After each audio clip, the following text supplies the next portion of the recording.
Hope everybody's having a fantastic Monday so far.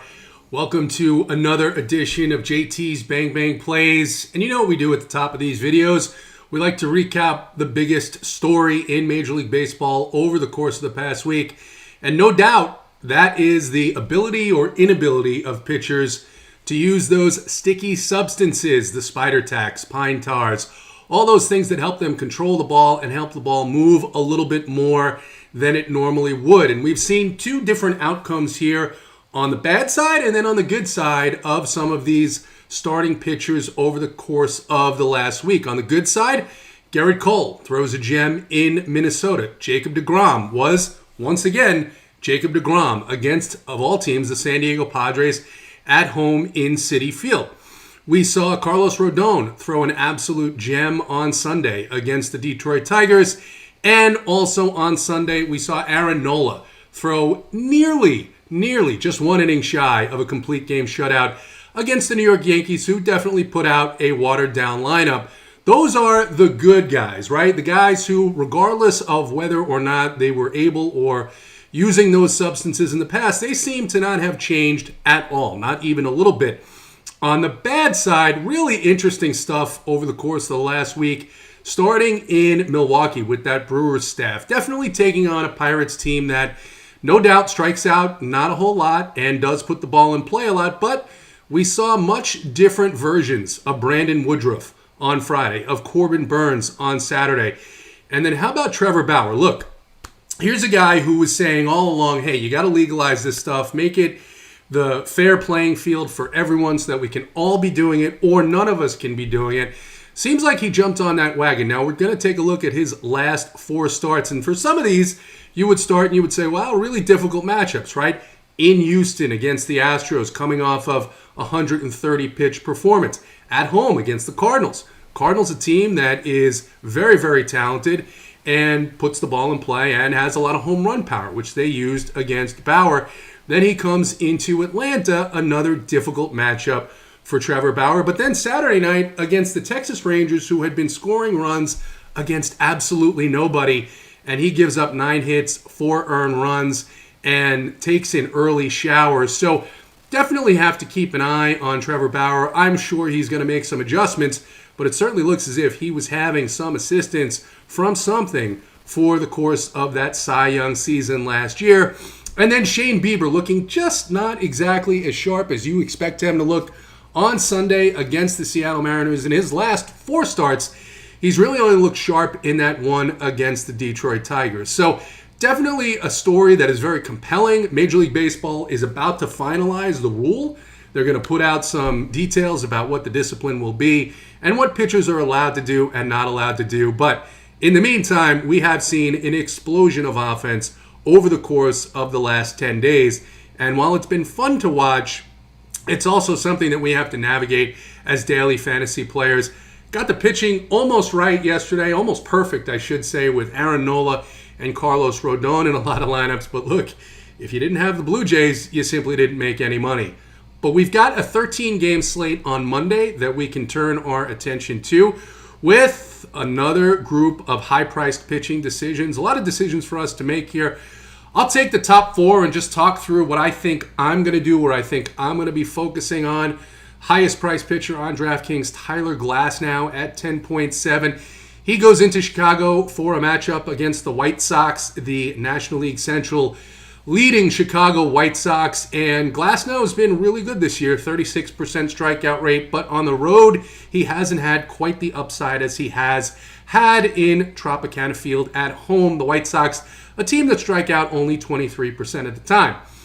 Below him, you've got Sean Manaea. Manaea priced up now after 2 really, really good starts at 10.1K, taking on the Los Angeles Angels in Oakland. Man, Sean Manaea at 10K in a matchup where the Angels do strike out a fair amount against left-handed pitching, but they also have a ton of power even without Mike Trout. You've got guys in that lineup. Justin Upton from the right side. Taylor Ward has been hitting the ball.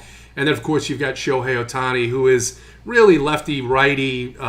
Pitching against him doesn't matter all that much. So I don't know if I'm going to be paying 10.1 for Manaea on DraftKings. He does look to be low owned at this point. I think that's probably because a lot of people feel the same way.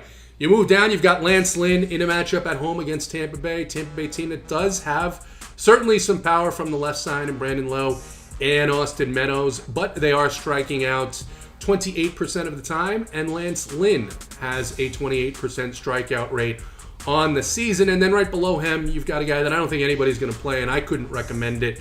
Tony Gonsolin, decent pitcher, decent matchup at home against the Philadelphia Phillies, but he's still working his way into shape. And if he goes 5 innings, I think that's the absolute ceiling on him. I want a whole lot more potential out of my 9.1K pitchers. So out of that group, I'm probably going to go with Lance Lynn. Lance Lynn will be the guy that I side with here. The talent, the matchup against the Tampa Bay team that sure has power, but also strikes out a whole lot. The bottom 4 of that lineup in particular, usually showing up with rates in the 30% range in terms of strikeouts against right-handed pitching. Once you get past this range, you go a little lower. You've got Adam Wainwright in a matchup against the Cardinals in St. Louis. It's a park that's not terrible.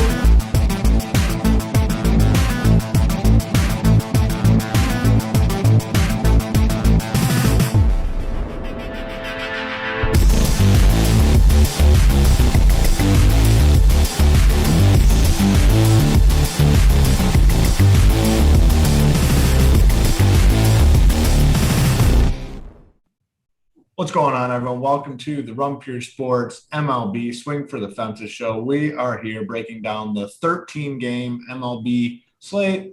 One game, a little bit of weather concern, but outside of that, should be good to go. Not the best slate in terms of the pitching options. We have some hitting options. As always, we'll go through, break it all down, position by position, talk about some stacks, and get to the plays of the day at the end. So before we hop in, do us that favor, hit the like, hit the subscribe, joined by my boys, DC, Title Town. What's going on? How's your weekend? Yeah, it was a good weekend. Most of it, NBA went well, Suns, Bucks, they helped me out. MMA, on the other hand, one of my worst cards, that did not go well. So a little mix of both. I was in Milwaukee yesterday for the Bucks game. Didn't go to it, but was outside. I've been playing really hot too, so Milwaukee's getting hot.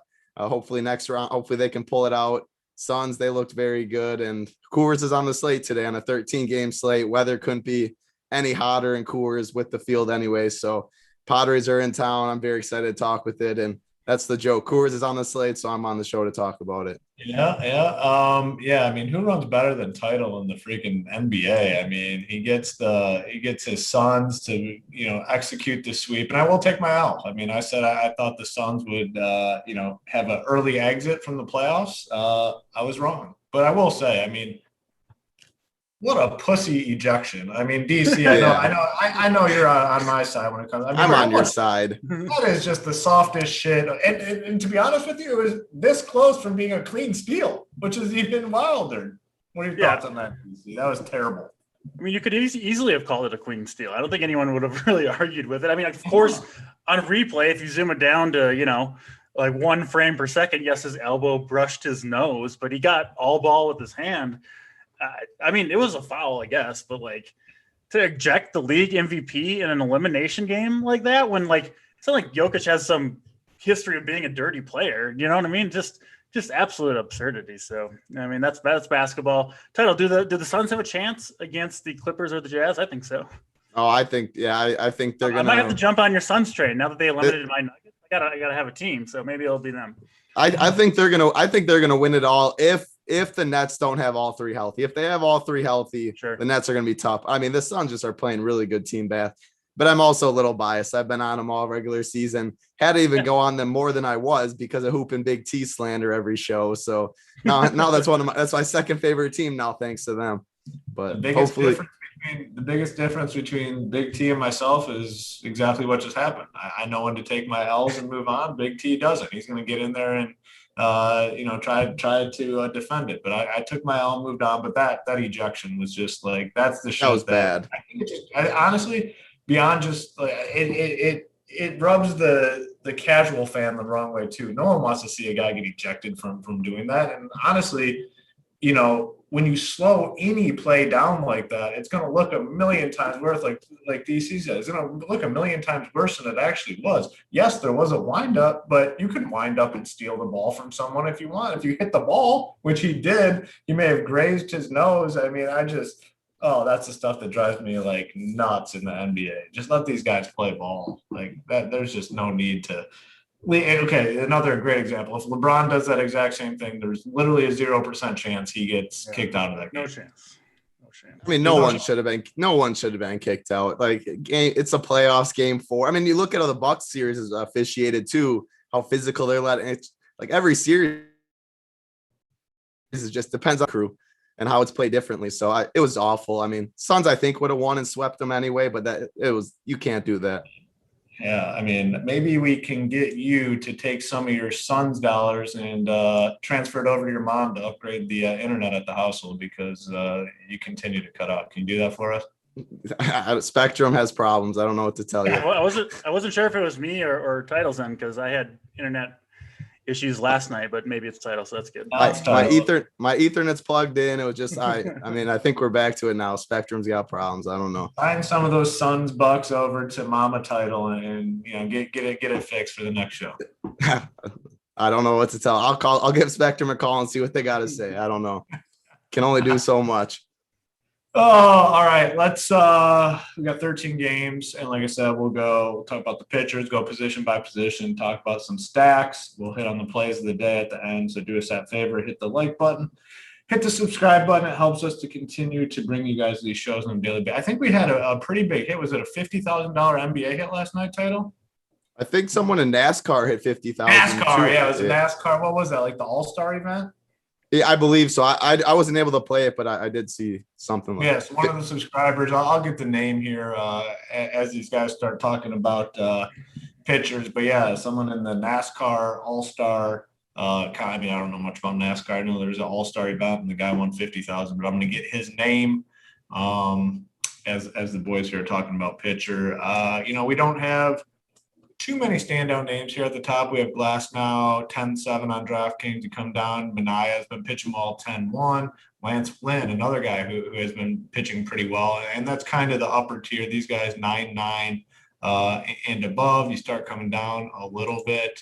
Adam Wainwright is a guy that's had some pretty solid games lately, but 8-8. I mean, that's a pretty big price tag for him. We'll go to DC first. Talk to me about this upper tier and anything that kind of stands out to you. Yeah, to me, I think Glasnow is very clearly the top arm on this slate, the top choice, 10.7K on DraftKings. Obviously, you're going to have to pay the most for him, but I think it's worth it. There's not that many pitchers that I want to play. I think we're going to see that trend kind of more and more as the weather heats up. It's hot most places, so that's a factor in kind of differentiating some of these top end arms from the rest. And then also the sticky substance spin rate stuff that we've been talking about. So something like 80% of pitchers have seen their spin rate declines. We saw more offense in the last week than we have seen in any week the rest of the year. Obviously warmer weather, I think, contributed to that, but also, we've seen some aces have a couple bad games in a row now. Shane Bieber and Trevor Bauer, both 2 bad games in a row. Big spin rate declines for both Woodruff and Corbin Burns, who had a terrible outing against the Pirates. It does seem to me that the guys with the premium velocity, right? Tyler Glasnow, Garrett Cole, even if they lose a little bit on the spin rate, these guys they just have the power arms, right? Their stuff moves so much anyway. They throw so hard. It seems like they're going to be able to fight through it, where guys like Bieber and Bauer that rely upon more of, spin and command, maybe not. So all that said, no worries about Glasnow here. I think he will continue to do his thing. The matchup against the White Sox is fine, right? Like, this team is missing bats. I'm not super scared of it. Most of their best bats do swing from the right side. Guys like Tim Anderson, Abreu, Yermin Mercedes. So, yeah, Glasnow easily number 1 for me, and I think it's a significant drop-off after that. I guess Lance Lynn would be my number 2, but I think it's clearly Glasnow over Lynn. I mean, Sean Manaea, I just don't think he's a 10.1K pitcher, really, frankly. So I don't like that. Gonsolin is an easy fade at 9,100. He's only started once and did not look good. And, yeah, I mean, I guess in terms of kind of raw projection, I think it's close for number 3 for me between Adam Wainwright. Again, steep price point, but he is at home where he's been really good. He does get the Marlins. And I still like Alex Wood. He's 8,500, a couple bad starts in a row, but I think he's the same guy that was rolling in the previous 6-7 starts before that. And he gets a home matchup against Arizona, who have really, really been struggling. I think they've lost like 29 of their last 34, something crazy like that. So, yeah, for me, Glasnow, Lynn, Wood, and Wainwright at the top. But Glasnow is really the only one I feel super great about. Yeah, I mean, in cash games, I think you definitely just lock in Glasnow 10 zone. Easy to do so. I mean, we talk about it a lot. It's very easy to get up to these top tier pitchers. I mean, these guys years ago, I mean, you're paying $12K for the top guys. Now they seem pretty reluctant to move many guys even into the $11K range, and they brought down some of the hitter prices. So it's just very easy to lock in these top tier pitchers, which, for me, most nights is the right route. I think tonight it is no different. I mean, we saw a big game from Glasnow last time out. The guy that won the $50,000 in NASCAR is our boy Heels Fan 81. It was in the All-Star shootout. I don't know what the buy-in here for this contest was, but $50K to first. Bested a big field of DFS opponents. So congratulations to Heels Fan 81. If you want to get a shout out in this section of the show, just make sure to tag us on Twitter or send us an email with your screenshot, and let us know your name and we'll shout you out here. Title, talk to me about the pitcher position. I'm assuming you're kind of on the same page here with Glasnow, and then talk about anyone else in this upper range that you have interest in. Yeah, I'm pretty much right in line with DC. We also have Coors on the slate too. So there's a one pitcher down below that I will mention if you do want to get the top bats, but you can afford Tatis, Machado, Glasnow, Lynn, because there are punt positions and some misprice. I mean, Jorge Soler is only $3K today in a good matchup against Boyd. There's some mispricing where you can still get these top guys. So Glasnow is my SP1 as well, 10.7K. And then Lance Lynn is my SP2 at 9.9K. I think there's enough salary to pair them together. It's in the same game. It's not really, I mean, you don't have to worry about 95-degree or 92-degree weather there. And I mean, Tampa Bay for Lance Lynn, Tampa Bay strikes out a good amount. They do have power from the left side, so I wouldn't be surprised to see him let up a bomb or two, but strikeouts are there. These two clearly have the top strikeout props at 8.5 and 7.5 for Glasnow and Lynn. If I have to go to a third pitcher, it would be Adam Wainwright. I like him more on FanDuel where he's 8K and you get more of a drop off in pricing. I mean, Glasnow 7 or 11K on FanDuel, 10.8K, and Wainwright is 8K. So you get a 2.8K savings from him. Where on DK, it's 10.7K to 8.8K, where you don't get as much of a savings over there. So Wainwright still is my SP3 if you couldn't find the savings or if you couldn't find the money somehow. But right now it's Glasnow, Lance Lynn is my favorite pairing. And then my pitching pool is condensed as it usually is. I have 4 pitchers. It's those two, Adam Wainwright at 8.8K. And then all the way down, not all the way, but Marcos Gonzalez at 6K.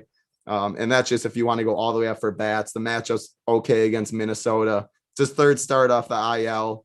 He only pitched 4 innings the past 2 starts, which is a little concerning. But at 6K, he has good enough stuff. The price is a little cheap. And I mean, that shows how bad pitching is today. It's a dumpster fire pretty much outside the top 2. So that's how I'm looking at it. Only 4 pitchers in my player pool. And the Marcos Gonzalez is just if you want to get really different down below. Title, did you see something? Sorry to cut you off. Did you see something in Alex Wood that you didn't like? Because I really couldn't find much at all. I mean, because to me, I'm kind of with you. It came down between Adam Wainwright and Alex Wood. If I kind of need a little bit of savings, which you might, right? If you want to get, if you want to get the Padres bats, it's tough if you're going Lance Lynn and Glasnow, or even that $300 could maybe get you something. So you just kind of worried about the last couple starts, or what is it with Alex Wood you don't like? He would be the 5th guy. I mean, the thing is, him and Wainwright are literally they're 8.8 and 8.5, and I just play so much. I mean, I don't MME that much, and I can keep mine so condensed. I just think Adam Wainwright. I mean, the Marlins aren't very good. I just think Wainwright. I mean, he's gone over 100 pitches, multiple starts. He feels safer to me. He has a little better K prop too. Okay. I don't have a strong lean on that. So I mean, they have. You're on Wood almost, over. It's a 300 difference, and I like the matchup a little better for Wainwright, Sure. and I've liked what I've seen from him recently in recent form. Think he has a better chance at the win and a quality start too on FanDuel. Yeah, I just feel a little safer with him, but no, he'd be the fifth. His pitching's so condensed for me though. I don't play too many of them. Is Alex Wood potentially one of these spin rate guys or no? I don't believe so. No, he's his best pitch is his sinker, and he doesn't have he's all kind of pitching down in the zone and location and command. So yeah, I think both he and Wainwright. I actually do want to dig into Wainwright after the show because I think I saw something about his curveball, which is kind of his best pitch, and that's been a pitch that's really been affected by this. So I'll maybe look at that. But yeah, I mean the Marlins and the Diamondbacks have the exact same team total, right? They're both sitting right at 3.5. So I do think it's a pretty close call. I mean, 90 degrees and humid in St. Louis, so the ball will be flying much better there than in San Francisco. So I do lean Wood. I do like Wainwright as well, but I think a close call between those two. And frankly, if I was playing a lot of lineups, I would probably split those two, fairly close. Maybe you go 60-40, depending on which way you lean. But I think it's close between those two. I do expect both guys to pitch well, though. Yeah, I think the ownership difference would be quite a bit. I think a lot more people will go to Wainwright because of the recent form thing. 2 bad starts for Wood. Wainwright's been pretty good and has flashed some upside. So I think Wood in tournaments could definitely make some sense. Is there anyone cheaper that you're kind of interested in here? You kind of focus more on these upper tier guys. So there wouldn't be, right? I don't really want to play the guys below Alex Wood, but on this slate, if you're playing a lot of lineups, I mean, surely you want to get some exposure to Fernando Tatis and Tommy Pham and Will Myers and all these Padres guys. It's hard to do if you're spending up at both spots. So you kind of got to try to find the best of the cheaper guys to get exposure to some of the best stacks. So a couple guys that I'm not excited to play, but willing to play, I guess, is the way I would probably put it. Vladimir Gutierrez for the Cincinnati Reds has been solid through 3 starts. I'm not totally buying in, but he did just face the same Milwaukee team, went 7 strong innings, 2 earned runs, 7 strikeouts, got up to 102 pitches. He's 6,900, right? He's obviously capable of a good outing. I kind of think he's pitching over his head a little bit, but still good matchup in Milwaukee. He certainly has a chance at a good game. There's no question.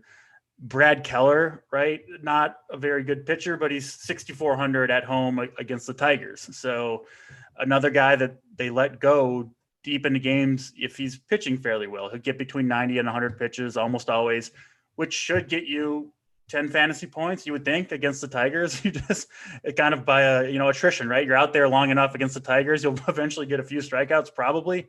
So that's Brad Keller at 6,400.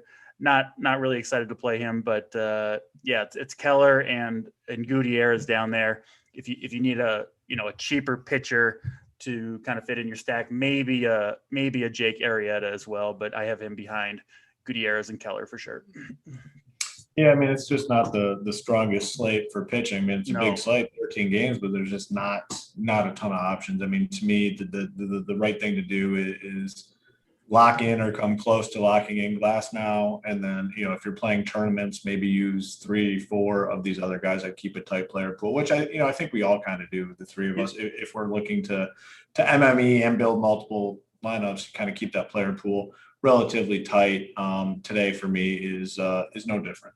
But we do have some offenses. Go ahead. Do you think the cash game combo is probably Glass now, Lynn, for the most part? Glass now, Lynn, I think, I wouldn't be surprised if a Wainwright was in there too, if you want to get extra Padres bet or something. Yeah, you could. I mean, you have Coors here. It's a pretty big total, which we'll talk about.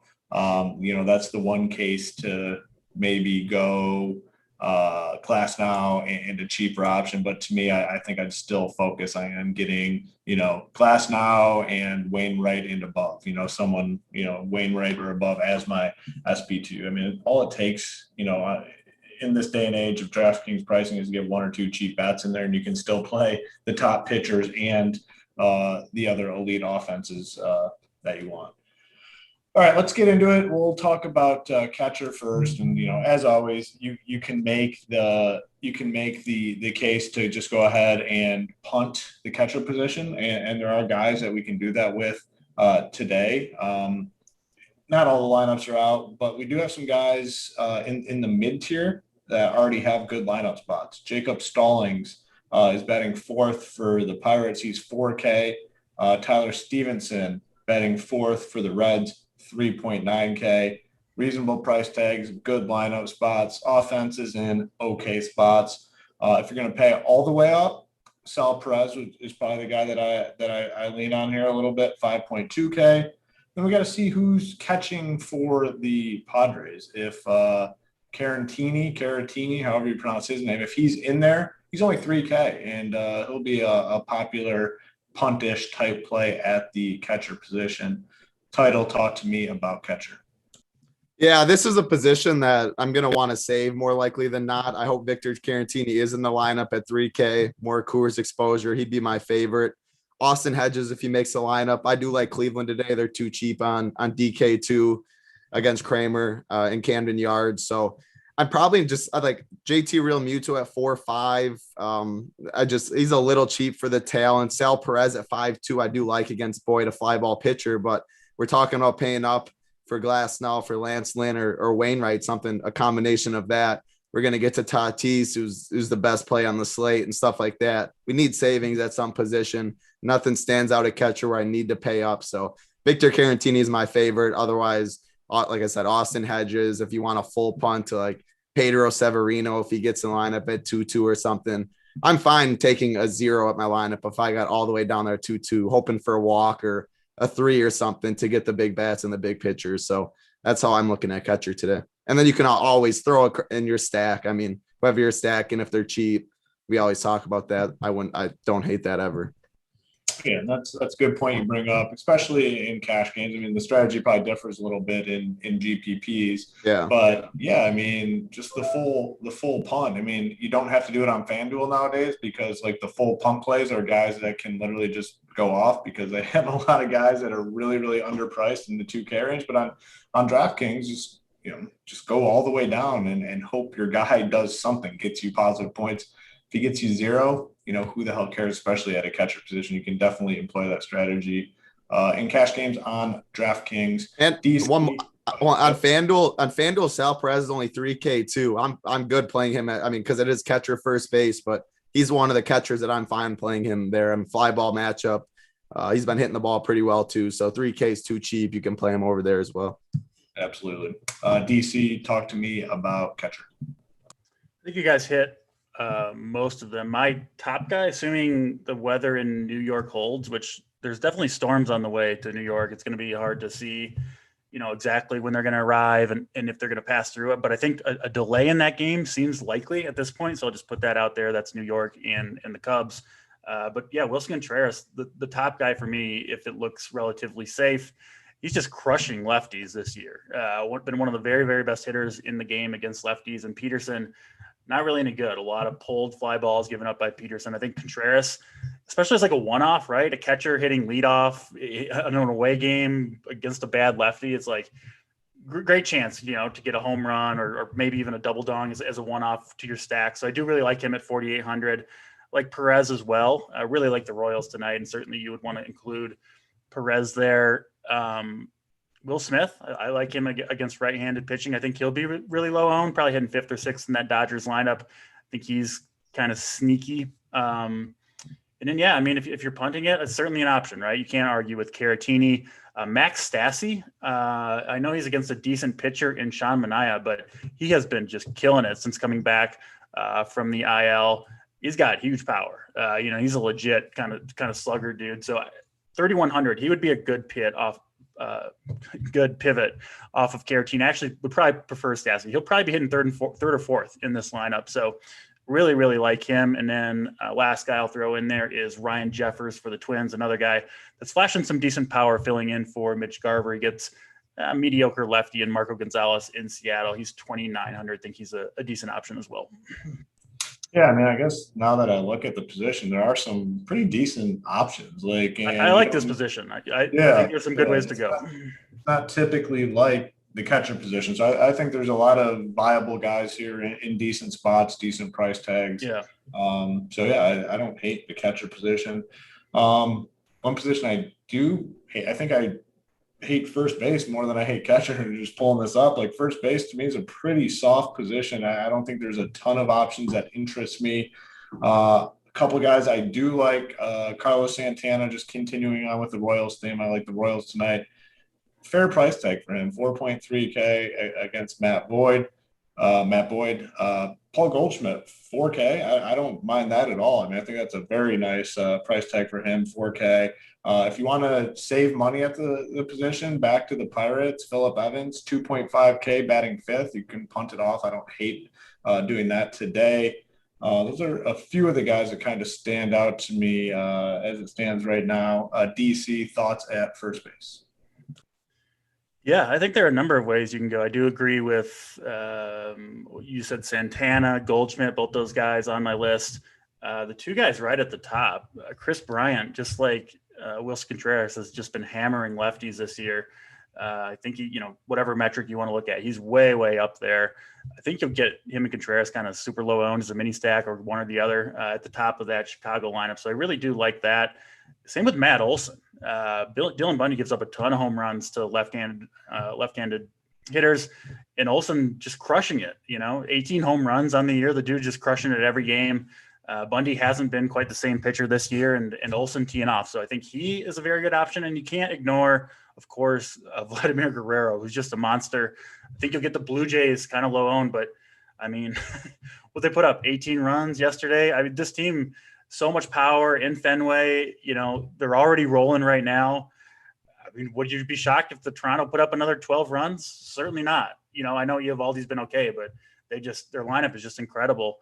And they couldn't be any hotter than they are right now. So I'll throw Vladimir Guerrero in the mix as well. But yeah, if you're kind of save it, I think Carlos Santana, the guy that I'm a little bit focused on, he's faced Matthew Boyd 36 times and has, I think, 1 strikeout. So, he's going to put out the bat on the ball at least, which, take your chances when it's 90 degrees out as well.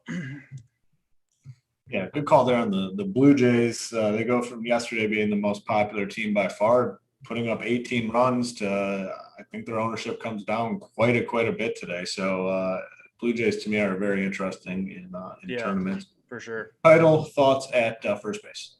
Yeah, I mean, if you have the money for Vlad Guerrero in tournaments, I think he's going to be very low owned. And anytime you can get a low owned Vlad in a good hitting spot today, I definitely like him.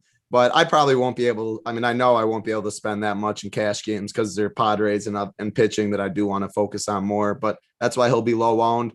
Paul Goldschmidt, 4K. I like him a lot. That's just too cheap against the lefty. I know Braxton Garrett is a highly touted prospect, but he just hasn't looked right so far, ready for MLB yet. And Paul Goldschmidt against the lefty, I always take that. Couple of savings, like you did mention, Phillip Evans at 2.5K against Leicester. Bobby Dalbec, he is in the 9 hole, but he's 2.1K. People don't like playing someone in the 9 hole. If you want to full punt that against Alex Manoah, this Boston team has a good lineup, up to down, good hitting weather. He'll be low owned, so he's my full punt if you can't afford Evans. And then the last guy, Bobby Bradley, 3.7K against Creamer. I like Cleveland a lot. They're too cheap, easy to full stack. So first base really isn't too good. It's going to be a position though. It's going to be Goldschmidt or at 4K, or it's going to be cheaper than that is how my roster is. But Vlad Guerrero, if you do have the money, that's why he is going to be a good play and low owned. Yeah, like that call. If you haven't done so already, please do us that favor. Hit the like button, hit the subscribe button. Helps us to continue to bring these shows to you on a daily basis. We have promo code going, RPS Heater 25, gets you 25% off your first payment of a monthly package at Run Pure Sports. You can do the DFS only package. You can do the DFS and bets combo package. Just needs to be a monthly package to use that promo code, RPS Heater 25. Let's talk second base, and another position that, there's not a ton of appealing options to me at first glance here. If you're going to spend all the way up, I don't hate looking to maybe Marcus Semien, Whit Merrifield for the Royals. 5.5K though. I mean, you're going to pay a premium for guys like him. come down a little bit, continue with the Cardinals, who I like a little bit. Tommy Edman, 4.2K, batting leadoff. Just fair price tag for a guy batting leadoff in a spot that I don't mind. There's just a few guys that I'm kind of looking at. Title will stick with you. Thoughts here at second base? Ryan McMahon's my favorite at 4.5K. That's not going to be sneaky, though. He'll be one of the more popular plays. He's just been so good this year, hitting it with power against Lamet, who does struggle with lefties. So he's my favorite for sure. If you want to completely punt, you can go Marwin Gonzalez at 2.1K. He's in the 8 hole. You could get a little 8-9 stack at the bottom. That's a full punt, though. McMahon's for sure is my favorite. Brandon Lau, I know we talked about Lance Lynn, but lefty power. I expect a home run or two from Tampa Bay from the left side. Brandon Lau, 4.2K. Wouldn't be surprised if he does hit one out. And then Tommy Edman at 4.2K against Garrett. I do like the Cardinals a little bit. I think they are going to be under the radar with other better spots on the slate, like the Padres and stuff people are going to want to go to. So Tommy Edman, 4.2K in the leadoff hole. He makes some sense too. But Ryan McMahon, he's definitely my favorite. Too cheap, 4.5K. Yeah, I like the McMahon. I like the Rockies. I mean, I think Padres get more ownership, but I kind of like the Rockies here tonight. DC, thoughts at second base? Yeah, if you can afford him, if you're spending Whit Merrifield, my top option today, my number one guy that I want. A lot of history between Merrifield and Boyd, right? Boyd entire career in Detroit, Merrifield entire career in for Kansas City. So they faced each other 60 times. Merrifield, an 1100 OPS. He's hitting 446 off of Boyd in those 60 plate appearances, which those are all over the last 4 years or whatever. He's also got 6 stolen bases off of Matt Boyd, and he crushes lefties in general. Plus, you throw in the good weather, right? So, a lot of things pointing to a big Whit Merrifield game here. He is the top guy for me, kind of regardless of price. Ryan McMahon, of course, right, against a righty in Coors Field, it's got to be one of the top options as well. Other guys that you could look at, I agree with you guys. Tommy Edman, I do prefer him when he's swinging from the right side, which he will be tonight to start the game against Braxton Garrett. Edman's been really, really good as a right-hander. Marcus Semien, you can't go wrong there. I did throw in Jonathan India. Been on the Reds lately. They've been very good, and I can see that continuing. Eric Lauer, not super impressed by him. And then I did include Jake Cronenworth. If you're going with the Padres, he's probably like 6th or 7th on the list, but certainly a viable play, right?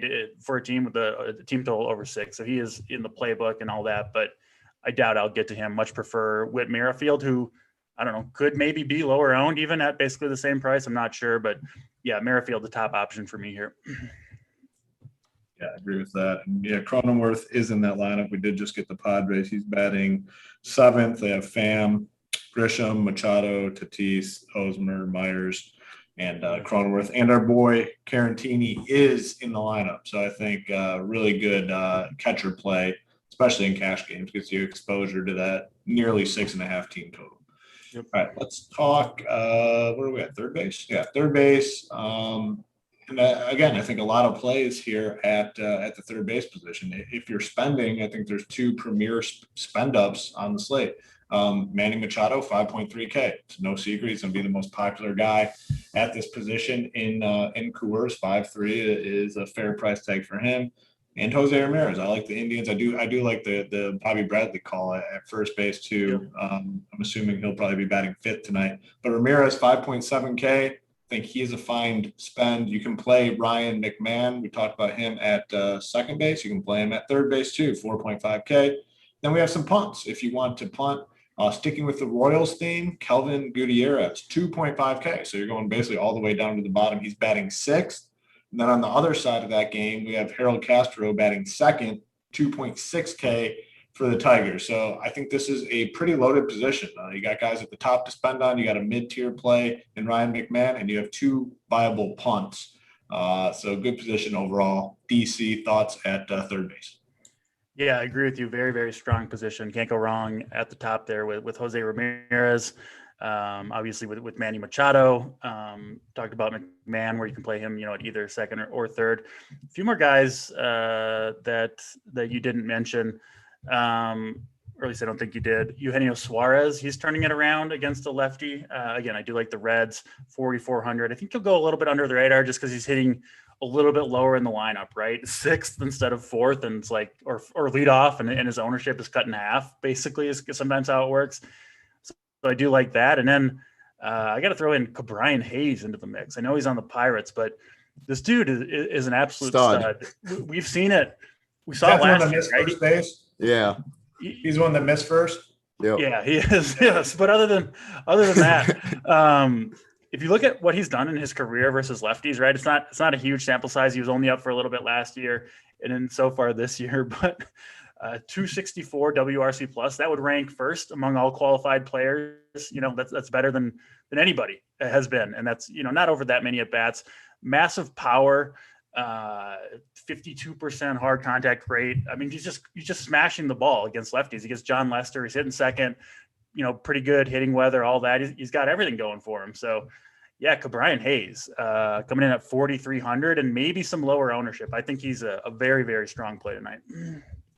Yeah, I mean, the position is, I think, might be the most loaded position on the slate. A lot of different ways to go at basically every single price tier title. What are you thinking here at third base? Yeah, I'm very similar to you guys. It's pretty condensed for me too, because how good some of the options are though. Jose Ramirez, if you want to go all the way up and get a little different, because people are just going to play Manny Machado at 5.3K as the top guy. They're not, I mean, some people obviously will play JSURab, but Machado's just such a strong play at 5.3 against the lefty and Gomber. He's definitely my favorite, but JSURab and Cleveland stacks.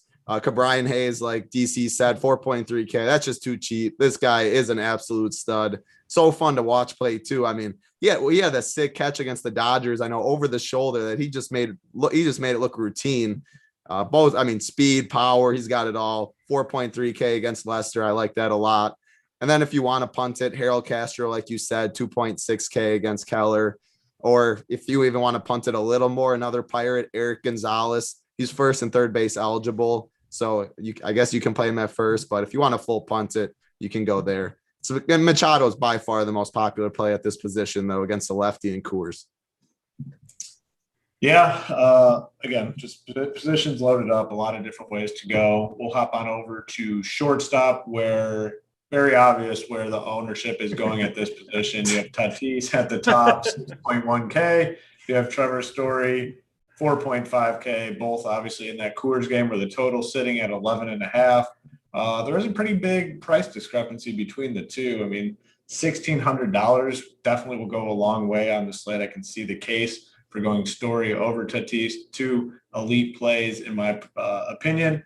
Like I said, it's not groundbreaking information. I mean, the ownership on these guys are going to be massive. If you don't want to go here and you want to save some money, we talked about Harold Castro at third base. You can play him at shortstop, 2.6K. Tatis and Story and Coors or Harold Castro? Harold Castro. I mean, it's got to be pretty close, right? It's just, yeah. Slight downgrade at the position. Harold Castro. Harold Castro, what team yeah. he plays for. He might get you 7, hopefully. Well, Tatis 2 bombs. Yeah, I mean, we've got to name a few other guys. Lindor is 4.2K. I feel like an idiot naming anyone else. I mean, when you talk about Tatis, you talk about Story. It's really hard to make a case for anyone else at the position. Bichette, massive game yesterday, 5.2K. Yeah, but I mean, really the story here is that Coors game. It's Tatis, it's Story. Title, I know you're definitely playing one of these guys. Yeah, I mean, I'm playing one of them, and I think I'm only playing one, to be honest, in Tatis. I would probably play 7K for him at this point. Padres are just in such a good spot. This guy's out of the world. I'm going to play Tatis in probably every lineup I play. So if I need to mention some, I can't tempt you with saving $3,500 for a guy batting second and Harold Castro. I'd rather find the little money, I guess, and go Gavin Lux at 3.9K if I had to go anyone, which, I mean, I do like Gavin Lux. There's not like a Med Rosario in Cleveland stacks, but at the end of the day, I mean, Tatis is he's the best play on the slate, and I don't really think it's close. So I'm going to be transparent. I'm playing Tatis, so I'm not going to mention 2 other guys. I'll let DC talk about others. But if I had to do a pivot, I'm looking for the SO play of the day being Fernando Tatis. That should be no, that it won't be like that. But hey, you gotta let the people know it's that obvious Sure. sometimes, I think. But Gavin Lux, if I had to say one other guy that's gonna be really low owned, 3.9K. Hopefully he's in the 2 hole, even if he's in the 6 hole. He's shown some power lately. So I'll let DC deep dive to other guys though. I mean, DC, and I know Tatis is appealing 6.1K. Story appealing 4.5K, but they do say in DFS, price per dollar matters. And I got a 2.6K guy. All he's got to do is get like a double and score a run, and he gets you there. Come on, you're on my boy Castro, right?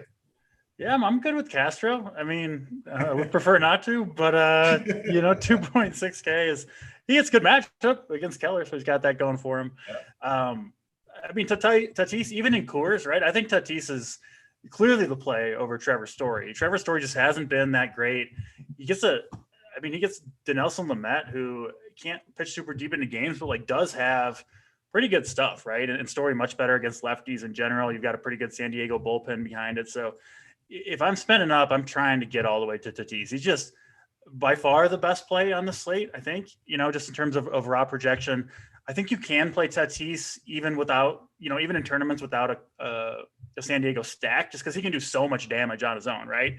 So I don't think you have to necessarily stack around him, because it's hard to get those Padres in your lineup with Tatis. He's clearly the best play on the team. Other guys I'm looking at shortstop. Gavin Lux, I'll second that one, especially if he's high in the lineup. I really like his matchup. Jazz Chisholm, if you're not on Wainwright, he'll be leading off. He's great, and he does a lot of damage in Miami. It's not like a big park in St. Louis is going to hold him back whatsoever. So he'll be super, super low owned and good leverage against Wainwright. And also, he could match Tatis, right? Tatis could still have a good game. Chisholm could hit 2 home runs, and obviously you'd be fine. Bichette in the mix, but it's tough. I do want to spend at this. I do want to get Tatis if I can afford him on any teams I can afford him, frankly. And he's definitely a priority play. And Gavin Lux would be kind of the cheap guy. I'll throw in, I guess, one last guy, Sergio Alcantara for the Cubs. Can play him at second or short. He's shown some pop early on, and I do really like the Cubs righties in this one. Alcantara hitting, I think he's 7th or 8th maybe, but 2,800 looks like a decent play to me too. All right, very good. Let's move on to the outfield position. And as always, it's pretty loaded. And I'd actually go out on a limb and say today is more loaded than we even typically see. We have some guys that are just clearly pretty mispriced. Let's start with the Royals guys. And we've talked about the Royals a lot. You have Soler batting 4th against Tyler Boyd. He's 3K on DraftKings. The Royals are projected to score over five runs tonight, so he'll be pretty popular. Hunter Dozier, right behind him, batting 5th. He is 3.2. Yeah, so very solid value plays there. We have the Coors guys. Trent Grisham, I know it's a lefty-lefty matchup, but he's batting 2nd. He's only 4K on DK. He'll be very, very popular. Tommy Pham leading off 5K. Will Myers batting 6th. 4.4K, very, very strong plays. On the Rockies side, Tapia batting 1st, 3.8K, great price tag for him. He's someone I have interest in. Charlie Blackmon, 4.6K. So, the Coors outfielders all in the conversation tonight. Another name I want to add, Eddie Rosario. I like the Indians a little bit tonight. 3.6K for him, very friendly price tag. Cody Bellinger, 4.9K. in play as well. A lot of different ways to go in the outfield position. DC, what are your thoughts here? Yeah, of course. You can just go on and on with some of these guys. I don't think we need to talk too much about those Padres, right-handed bats, Pham, Myers, even the lefty Grisham, obviously all great plays. I will say Gomber has been really, really good for the last 5-6 starts. And I know most of that's been on the road, but it's at least worth acknowledging that he has had like 5 or 6 good starts in a row. So, if you want to fade the Padres, I don't know. He's been good. So I guess that would be the case to be made. Obviously some tough sledding here, and certainly Vegas has no faith in him whatsoever, right, with the monster total for the Padres. But I did think I would at least throw out the fact that he has pitched very well. Nick Castellanos, just crushing lefties as he always does, hitting well in general. He's 4,800 against Lauer. I think he's a good play. Tyler O'Neill, if you're on the Cardinals, which I am, this dude has just massive power. He's got speed as well. A lot of strikeouts, but I don't think Braxton Garrett's going to be a big strikeout guy. So I think Tyler O'Neill's going to have some, pretty confident cuts against him. And listen, when O'Neill tags one, it's gone. It's like way out of there. So I think he's a strong upside guy. The Rockies guys, Blackman, Tapia, I think are fine. I find fading them as well. Orioles, Cedric Mullins, he's been incredible. Doesn't look like he's slowing down anytime soon. I'll throw in Bryce Harper, Yelich. Again, if you kind of want to spend up on guys that haven't done a lot recently and get low ownership, those are fine. And then, Jorge Soler at 3K. It's been bad this year, but if you look at the underlying metrics, he's kind of looking like the same guy, right? He strikes out way too much, but the power is still there for Jorge Soler. So that's kind of what you're going for, right? With the home, when you're rostering Soler against Matthew Boyd, you're hoping he jacks one out of there. And I think he's got just as good as chances as ever, despite the recent struggles. So certainly a good punt at 3K. I know we took away a lot of plays. I'm sure there's not much more for you to add, but we've titled the scraps. Yeah. What else you got for us? Yeah, between the Coors guys, Soler, Dozier, I like Tyler O'Neill. Those are, you guys said it, mainly stick to the guy. The 12 or whatever between what Hoop and DC said, stick to that as your player pool pretty much. If I have to add a couple more, Dylan Carlson's 3.1K batting second for St. Louis. We talked about multiple of their bats. You can stack it up. Jonathan Daza, I don't even know if I'm pronouncing that name right, but it's 3.3K second. He's in Coors, but I know you mentioned Tapia, Blackman. He's also a Coors bat in the outfield right there. And then Brian Reynolds is 3.3K in the 3-hole against John Lester. I think that's good value too. Pittsburgh, they don't have the highest team total today, but I'm always fine picking on Lester, stacking against them at lower ownership, and their prices are so good and they make a lot work. So he'd be the last guy, Brian Reynolds. I can't really mention too many other guys though, because everyone you guys mentioned, I like Castellanos a lot, like DC said too, but they're just such really good plays. All 12 of them. Don't get cute and play a 1%er that doesn't have upside. I'll throw a couple more guys that I do think have upside that are cheap. Anthony Santander, I think, should be hitting in the middle of that Orioles lineup against what looks like a pretty bad rookie to me. He's 3K, right? So a good discount there. Akil Baddoo, he has power and speed, and he gets a good matchup against Brad Keller. Not sure where he'll be hitting, usually toward the bottom, but he's starting to make more contact as well. Looks like he's coming around a little bit. He's 2,800, clearly has upside. And then I think Taylor Trammell for Seattle will be in there, another guy with both power and speed from the left side against Kenta Maeda, who hasn't been great and is coming off injury. He's 2,200, should be hitting 6th or 7th in that Seattle lineup. Again, just a guy that, at least has a chance to go off. So some punts there if you need them, but obviously, you're passing up a lot at the top end and middle end of outfield because it's just a loaded position tonight, as it always is. For some reason, my camera just went completely blurry. I don't know. Yeah, I was wondering about that. I'm gone. I gotta. Yeah, whatever. We'll keep talking. Spend some PGA bucks and get yourself a new camera. Yeah, no shit. This is a disaster. Hang on, we'll unplug it, plug back in. We'll see if that works. Let's see. Boom. Magic. Man. There you go. There you go. All right. Before we get into the stacks, plays of the day, do us a favor, hit the like button, hit the subscribe button. Helps us to continue to bring you guys these videos. Just wanted to remind you guys, we have that partnership going with SuperDraft. If you go to SuperDraft and you use promo code RUNPURE, you get a deposit match up to $100 on your first deposit. We have a section in our quarter plays part of the website with SuperDraft picks and plays. And one more thing, DC runs our podcast, basically a first look of the MLB slate, brings on a new guest every day. They break it down and talk about any other big news developing in the sports world. So head on over there to iTunes, Google Play, Spotify, wherever you get your podcast. Search Run Pure Sports and you will find that podcast. All right, let's get into some stacks. Go to you first, Title. Talk about a couple more obvious ones and then maybe a more contrarian stack that you have interested.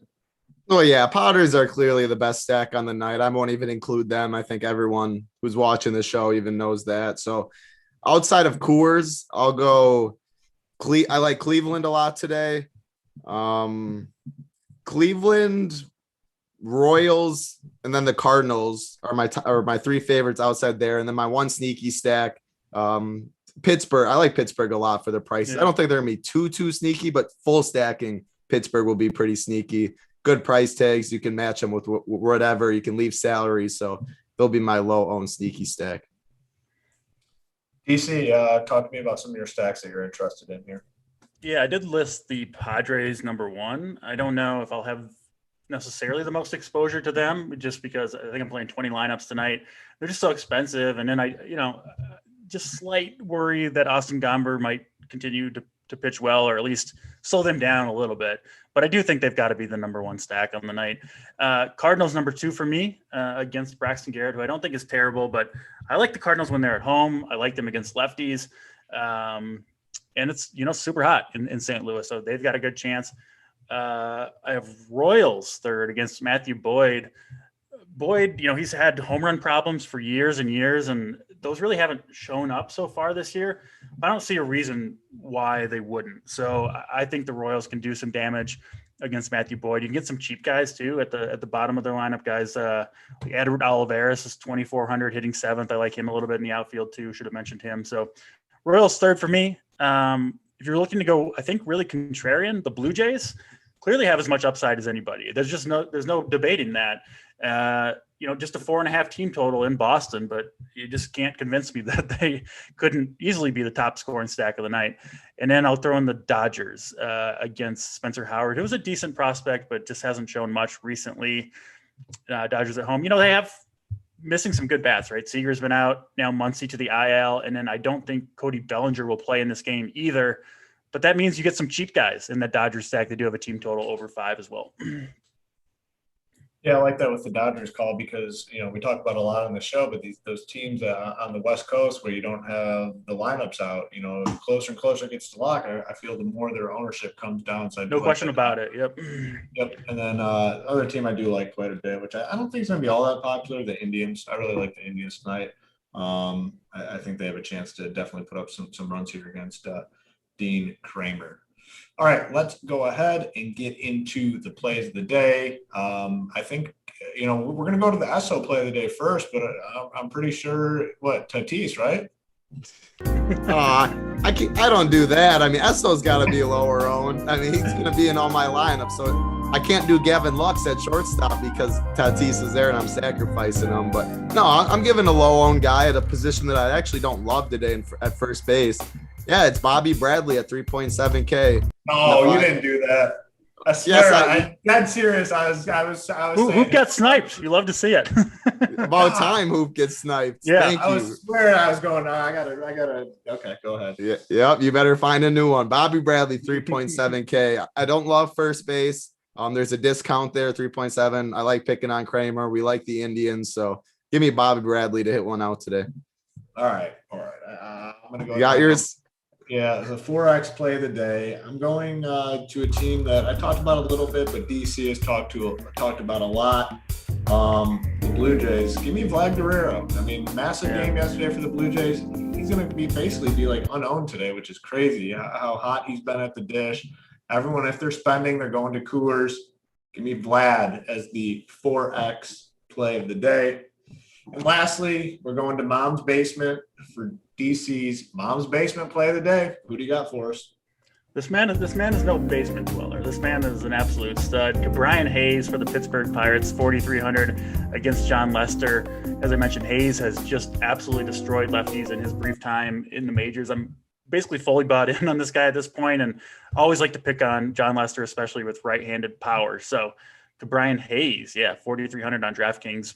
Great price point for him, frankly. I think you can make a strong case for him as the best pure point per dollar play. And I think you'll get him not low owned, but it won't be excessively high ownership either. All right. Absolutely love it. We have Big T, JSU, Holden taking you guys up to lock, part of the premium product over at Run Pure Sports. So head on over to runpuresports.com, get you that video feed. JSU, Holden, Big T. I'm sure they'll be talking some MLB and NBA as well. They start at 5:30 Eastern, so head on over, check them out. But for Titletown, for DC, I'm Hoop. Good luck tonight in your contest. Good luck, everybody.